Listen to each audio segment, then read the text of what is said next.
Hi, everybody. It's Sally Wagner, and welcome to High Frequency Mindset Podcast. Today, I'm very pleased to welcome our guest, Christine Bright. Christine, welcome. Thank you. I'm excited. I'm very happy to have you here, and I'm very excited to introduce you to our audience. Oh, thank you. Yes, absolutely. Christine Bright is an acclaimed parenting expert and author.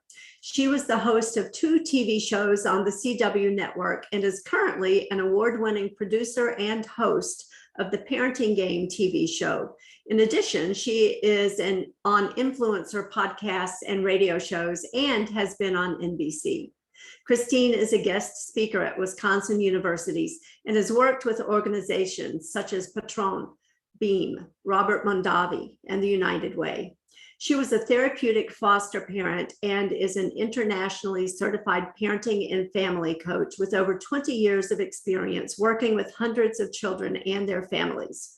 She helps parents of children with autism, ADHD, oppositional defiant disorder, and challenging behaviors who have tried everything.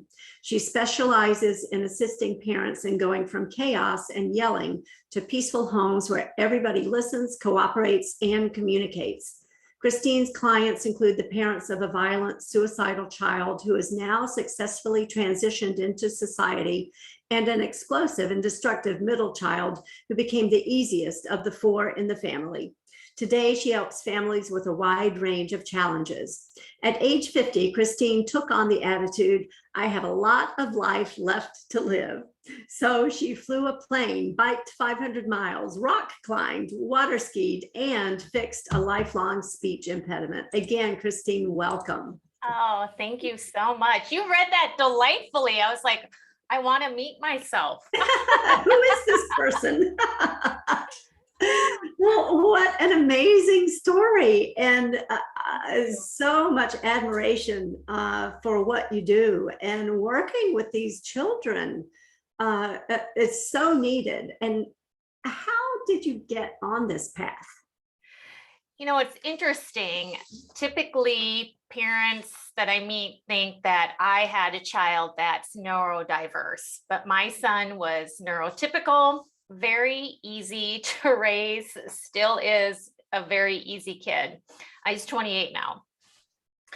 I had a knack for it. Early on, when I was working in our church and helping out in childcare, as I got into my teen years, I would typically have like a hodgepodge room of ages, because if a child was struggling and having challenging behaviors, they go, well, go put them in Christine's room. And that carried on through being, well, you know, I say stay-at-home mom, but I ran a daycare and did daycare at churches. That's how it ended up. I really had a knack for it. Yeah. It wasn't until I became a therapeutic foster parent where I realized I was gifted. And I just love these types of kids. I was able to compartmentalize and handle the challenging behaviors.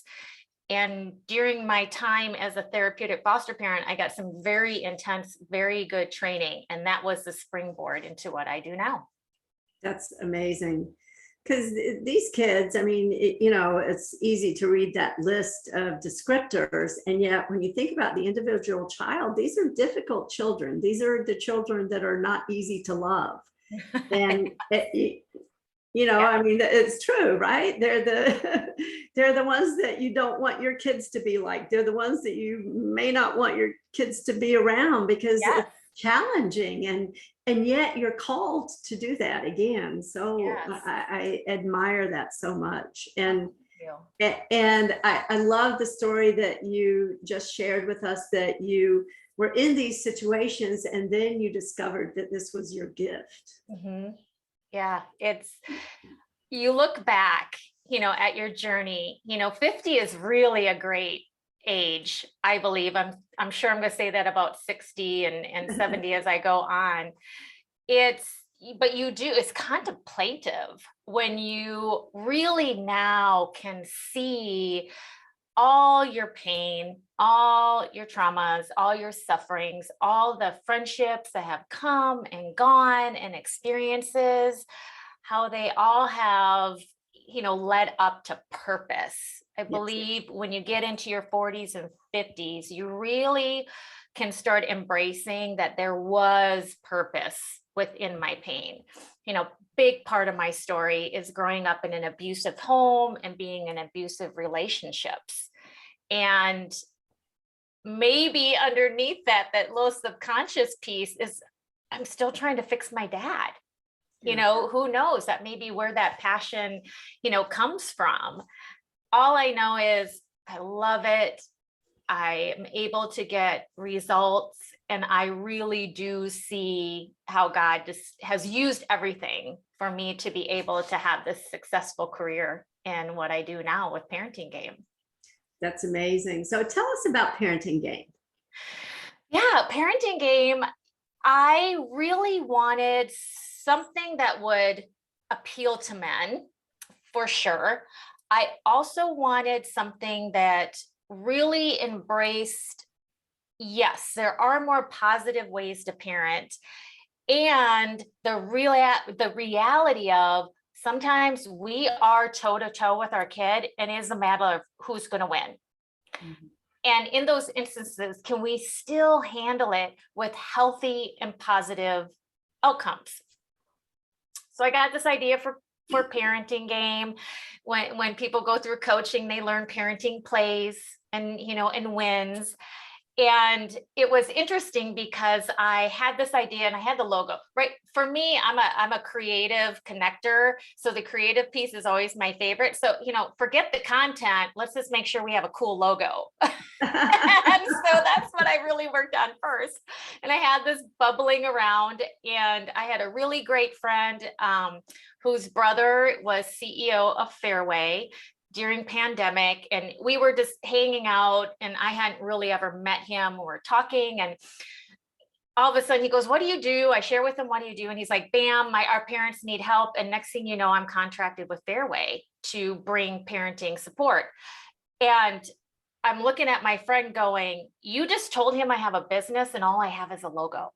So within 30 days, I had to get the business up and running. And now I had to seriously look at the content of what I do. And I had stuff everywhere. How can I get this into a teachable manner? And what I realized is with parenting, there is fundamentals, just like in a sport. There's some fundamental pieces to it. Without them, you won't have success. You're going to struggle. And then there's skills. I zeroed in on some skills that kids don't come with a manual. Yeah. So now you get the playbook, and there's some really important skills that parents need to zero in on. And then we get into, plays and wins, like how to use your language, how to change your approach and discussion. And it's really about relationship. Yeah. We assume too much, and we assume because they're our kid, we're going to have a good relationship. And then all too quickly, we find out it's not the case. Yeah. So that is it. So it's parent coaching, which I love. And then I have this other piece of working with companies to bring proactive parenting support to their parents. Mm-hmm. And the piece that actually, I have to say, I was working with a business coach and ended up having to let him go because he wanted me to give up what's the child care professional piece of working with individual families, this one-on-one with their kids. And I'm like, no, I can't. I love it. So that's part of it as well. Yeah. And it's so needed. You're right. They don't come with a manual, and we aren't typically taught how to be parents. We just kind of figure it out as we go along, thinking we're doing okay. And yet, how many times as we deal with our children are we triggered with things that happened when we were children? Absolutely. Yeah. Absolutely. Yeah. So how would you guide somebody who's in that situation? It's like, I know it's something that's going on with me, and yet I can't fix it. I don't know how to fix it. What would you suggest for them? There's many, avenues that you can take. What I do is coaching, and sometimes when we start going through this, we discover some deep hurts that do require therapy, which is not what I do. Right. With the coaching, it's really paying attention. What they learn is the words that we say and how simple word changes can take a situation and either we go along just fine, or now we're escalated and elevated. And we are so busy in our society. We are not often very intentional with those words. And we still do. I mean, it's this societal, I think it's in any society. I'm the parent, you're the kid. Yeah. Just do what I say.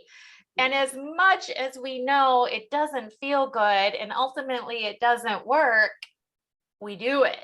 Yeah. And it's learning tools of how can I, get behaviors changed? How can I have better outcomes by using the words I say? Right. Exactly. And kids are challenging. Let's face it. It's not an easy job that we take on as parents, right? I mean, my son has 4 young children. My daughter's expecting next month, well, later this month in June. And my son's kids are, like the 3-year-old will start crying because the 5-year-old looked at her or said her name, or, it's like, so even when we're not triggered by our own childhood and our own past, sometimes just those daily things that kids do can be challenging. Yeah. And it's learning to, not give up your energy, to it. And a lot of what we do, we don't realize how we're, reinforcing, undesirable behavior, because what we're doing is really coming out of parent goodness, goodness of not wanting to see our kids hurting and crying, or, just wanting everybody to get along. So, we're like, say sorry, forgive, and, and move on. Yeah. And it's not, maliciously, doing these things, but yet they are still can be hurtful and damaging in the long run. Of course. Yeah. And to understand, and this is coaching for anyone, right? To understand that from their perspective, which is very limited in terms of life experience and longevity of life, because they're young, they're kids, things can seem enormous that to us are just like, why does that bother you? Right. And I tell parents to put it in the framework of this. When something changes, that's their whole life. Yes, they're only 2, but their whole life, it's been one way, and now it's another. And we have to keep that in mind. Like, how hard is it for us to change when something's been our whole life? And I use, it's funny with the speech impediment that I fixed. I was going to wipe all video, wipe out anything that had me speaking with the speech impediment. I've been conscious of it all my life. And it's a great story of how I came around to get it fixed. But it took, it's been a year now that I've been taking speech therapy. Fabulous. And it was hard at first because this had been my whole life. Yeah. And my tongue and the muscles in my mouth wanted to work a certain way. And I share with parents, if you're intentional and you're willing to work at it, you will change it. Same with your kids. Just keep in mind, you have taken their whole life and, with the change, give them time to practice and adjust and get better at it. Yeah. I mean, we're not very good at change ourselves for the most part, right? And we have a lot more resources too. Yeah. We can go call the girls and have a glass of wine. We can go to the gym and work out. We can spend money on very expensive chocolate, and our children really only have us as an outlet and, crying and, and being emotional. Now, again, I say that with understanding, yet you can teach your children to emotionally regulate well, Yeah. but also keep in mind they're under stress too. They don't have as many outlets as we do Yeah, to exactly. get it out. Yeah. And again, it's difficult for us to deal with events sometimes. And, we have more words than they have to express it. So how frustrating is that? Oh, a ton. It's absolutely a ton. Yeah. Yeah. And so again, I mean, what you are doing for families, for children is just amazing work and so necessary. Thank you. Well, as I said, they say when you do what you love, you don't work a day, in your life. Yeah. And I'm just fortunate to be able to get to a point where I'm able to do what I love, Yeah. for a living. That's So, fabulous. yeah. So you and I met because we were working on a book project together. Yes, and that has hit Amazon, and we all have our copies. The Voices of Truth book, which is, for me, that was I can speak. So I'm parting leading voices. I'm going to the conference next week. I'm super excited. Always have loved to speak and to be on stage. You put a piece of paper and a pencil in front of me and say, write down what you're thinking, and I melt. And I had, before this project came around, I had hired a writing coach and was working with a writing coach. And then I found Grammarly. I'm in love with Grammarly. And I'm so glad I did before this project came around, because I think very, very fast. And it's good because of with the kids that I work with, and now we've escalated. I need to think very fast on how to de-escalate and problem solve. But again, to get what's going on in here down in paper, doesn't always happen. Yeah. And I signed on to that book project because I'm going, now I have to. Right. It's like I've invested in this. I have to. I can't now just bow out. And it really pushed me out of my comfort zone. Mm-hmm. Having people read my work and then give input. I'm like, that was, a stretch. But ultimately, it has been so great because I've written several articles. I got another podcast coming out where they wanted an article to go along with it. And I don't sweat it like I used to. I mean, I still not my favorite. I'd totally take the stage over writing a book. And yet I'm really grateful that I did this and put this out there. It's a little surreal, right? It's still pretty new for us. So this is my first. Have you done others? I think you have some. Yes. Yeah, you have some others. So this was my firstie. It is an amazing experience. And I think, from a business perspective, it's fabulous.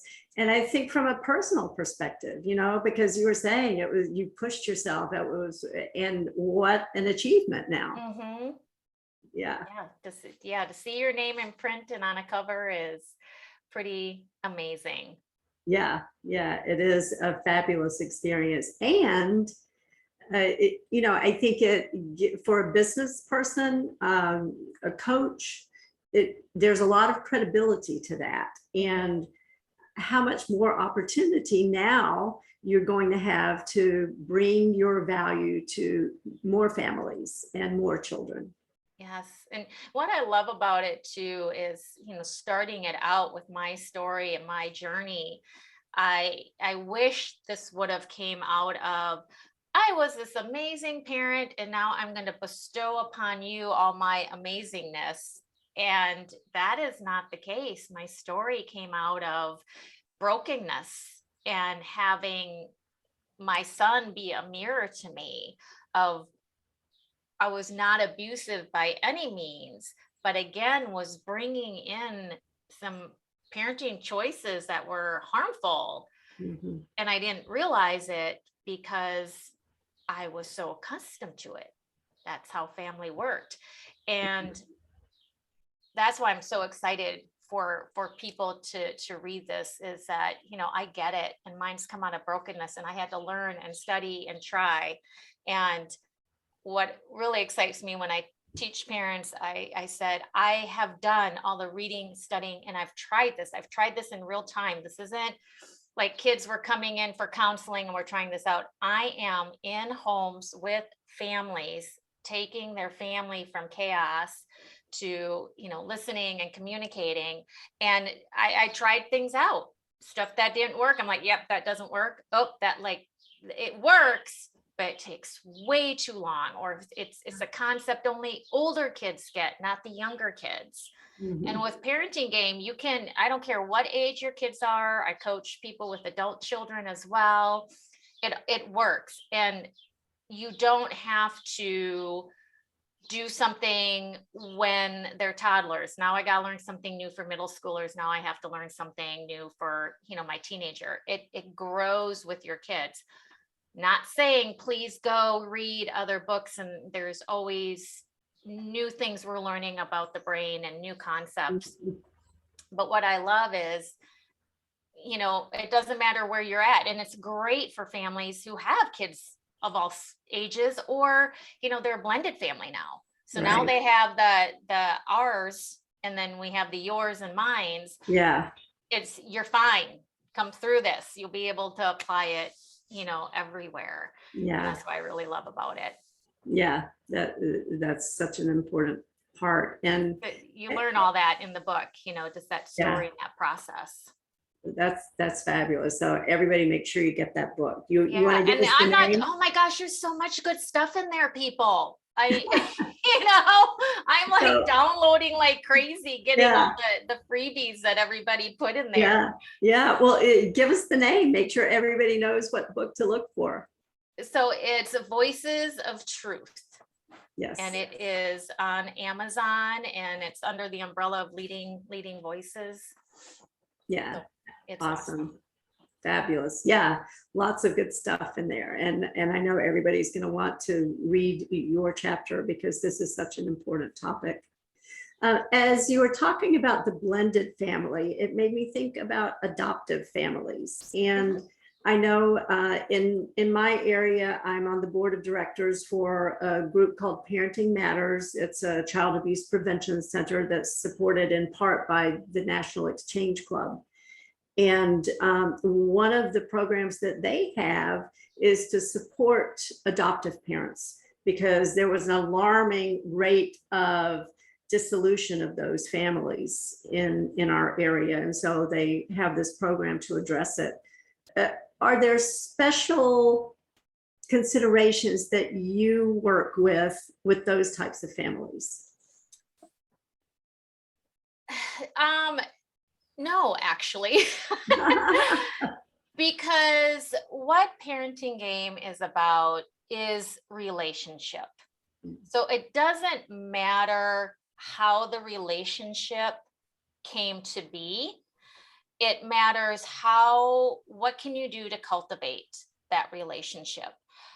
And one of the biggest errors that parents make, again, because it comes out of that goodness, we don't want to see our kids struggle. We don't want them to feel bad. We don't want them suffering. We often minimize their feelings. And it's hard with adoptive families, right? Because, I was a foster son, or I had a foster son, and his adoptive parents have been great. So he was 6 when we had him. He's now turning 22 here in a month, and they've allowed me to keep contact. And they've done a great job with this. They long for that biological parent. They long for understanding, and it can be hard to not feel hurt and defensive when those feelings and questions come out. So with any parent, what I teach is how to build psychological safety in your home. And being able to let them share their thoughts and feelings, because there are no bad or wrong thoughts and feelings. As we all know, it's how we respond, and how we act. And we talk about this a great deal. I call it setting a relationship anchor. And this is where you have time that they can count on, and you do not bring into an agenda. This is not for you to hash out what's been bothering you for the week before. This isn't a time for you to fix anything. It is a time that's completely safe for them to talk about things that they want to. And then you can ask, do you want my help? It's just, don't you love it when you just puke out stuff to somebody and they just acknowledge your thoughts and feelings? They don't try to fix it or whatever. They're like, oh my gosh, I get that. That really stinks. I'm sorry. We don't often do that for our kids because of that goodness. We want to get in there and we want to fix it. We want to make them feel better. Yeah. And we could dig into all this, but really making that space and just accepting those thoughts and feelings and going, yep, okay, I get that. Mm-hmm. I get that. Yeah, I'm sure it's hard. I'm sure you want, how can I help? Yeah. With that, do you need any help with that? And that it's just across the board, and when for adoptive families, I believe what I teach isn't any different. For the parents, it's a little bit more of them doing some internal work themselves to not be defensive, to not take it personally, which, is hard. It's hard not to when you hear them, longing or wanting to know other things about the other parents. The other thing to keep in mind, when adoptive families do, split, those abandonment issues can really rev up. And this is when those anchors for both parents, like we're both having time you can count on with both of us, can become very important and help stabilize that. Yeah, absolutely. So I have a couple more questions for you. Yes. In my coaching, I use an acronym, MSG, and that stands for mindset, skill set, get off your asset. I love it. Well, it's always good for a little giggle, and there's some very important concepts in there. Mm-hmm. So as you look at your journey and the amazing work you do, is there an overarching principle that you identify that contributes to your success? Oh gosh. My motivation code is service is number one. And when you're developing your business plan, and you have to take into account like how much money can I make, what's going to work, what's not going to work. And as I shared, I had to cut away from a business coach because of the advice that I was getting, because I needed to realize I'm here to serve. And if I do not feel that what I'm doing in my business is serving my community, is serving the family that I work with, is serving the child that I'm working with, I don't want to do it. Yeah. And if it is, maybe it won't yet be in the money making amount that I want yet. I don't care. There's other pieces that I can work on that can fill in that income. So that is my overarching. Am I serving? Am I serving my community? Am I serving the family I'm working with? Is what I'm doing serving the child that I'm working with? Yeah. That's fabulous. I'm glad you asked that question. It really brought that to the surface a little bit more. I needed that. Awesome. Yeah, a little clarity. Yeah. So last question, how can people get in touch with you? So they can go to my website, which is parentinggamewins.com. So it is wins with an S on it. You can email me at Christine@parentinggamewins.com. I am on Instagram. Got my personal, which is Christine M. Bright. My Instagram is Parenting Game Wins. The Facebook page is Parenting Game Wins. And then you can also find me on LinkedIn. Awesome. So everybody, make sure you check the show notes because all that information will be there, and absolutely reach out to Christine. She is a wealth of information, and we all know somebody who can use this information, right? And maybe it's us. So I encourage everybody, do reach out. And Christine, thank you again so much for being here today. Oh, my pleasure. I appreciate the opportunity. Absolutely. I've loved our conversation.